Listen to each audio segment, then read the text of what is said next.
Hello అండి, welcome to my channel. ఈరోజు వీడియోలో భోళా శంకరుడైన శివుడి గురించి తెలుసుకుందాం. శివుడు ఎంత శాంతి స్వరూపుడో, తనకి కోపం వస్తే అంతకన్నా రౌద్రం చూపిస్తాడు. అటువంటి భోళా శంకరుడు తన భక్తుడికి ఇచ్చిన వరం, ఆ భక్తుడు చేసిన తప్పు గురించి ఈ కథలో తెలుసుకుందాం.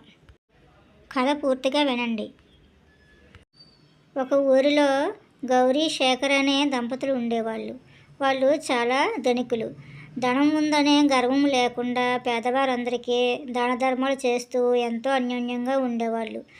వాళ్లకు పెళ్ళై 10 ఏళ్ళు అవుతున్నా సంతానం మాత్రం కలగలేదు.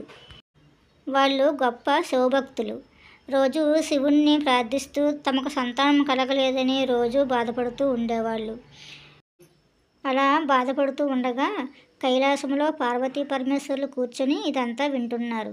అప్పుడు పరమేశ్వరుడితో పార్వతీదేవి ఇలా అంది: స్వామి, చూసారుగా ఆ దంపతుల బాధ, వాళ్లకు సంతాన భాగ్యం కలిగించండి స్వామి అని అడిగింది. అందుకు పరమేశ్వరుడు పార్వతీదేవితో ఇలా అన్నాడు: వాళ్ళు పూర్వజన్మలో చేసిన పాపం వల్ల ఈ జన్మలో వాళ్ళకి సంతానం కలగలేదు అని పార్వతీదేవితో శివుడు అన్నాడు. దానికి పార్వతీదేవి, అవునా స్వామి, ఏమిటా పాపం అని అడిగింది.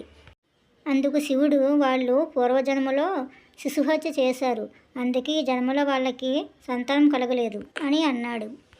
మరి దీనికి పరిష్కారం ఏమీ లేదా స్వామి అని పార్వతీదేవి అడిగింది. దానికి శివుడు, వాళ్ళు ఒక అనాథ బిడ్డను తీసుకుని వచ్చి తన సొంత బిడ్డలాగా ప్రేమగా చూసుకుంటే వాళ్ళకి సంతానం కలుగుతుందని చెప్పాడు. అయితే ఈ విషయం వాళ్ళకి తెలియదు కదా, నేను వెళ్ళి చెప్పి వస్తాను అని పార్వతీదేవి అంది. దానికి శివుడు సరే అన్నాడు. పార్వతీదేవి ఒక ఎరుకులమ్మ వేషంలో వాళ్ళ ఇంటికి వెళ్ళింది. సోది చెబుతానమ్మా, సోది చెబుతాను అంటూ నేరుగా వాళ్ళ ఇంటికి వెళ్ళింది.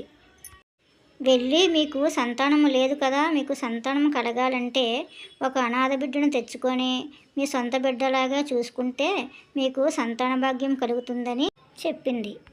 దాంతో ఆ దంపతులు అలాగే చేస్తామని నమస్కరించి చెప్పారు. తరువాత పార్వతీదేవి అక్కడి నుంచి వెళ్ళిపోయింది. తరువాత వాళ్ళు ఒక అనాథ బిడ్డను తీసుకుని తెచ్చి వాళ్ళ సొంత బిడ్డలాగా చూసుకున్నారు. వాళ్ళు ఎంతో ప్రేమతో ఆ బిడ్డను చూసుకునేవాళ్ళు. ఇలా కొంతకాలం గడిచిన తర్వాత గౌరీ గర్భవతి అవుతుంది. వాళ్ళు చాలా ఆనందపడతారు.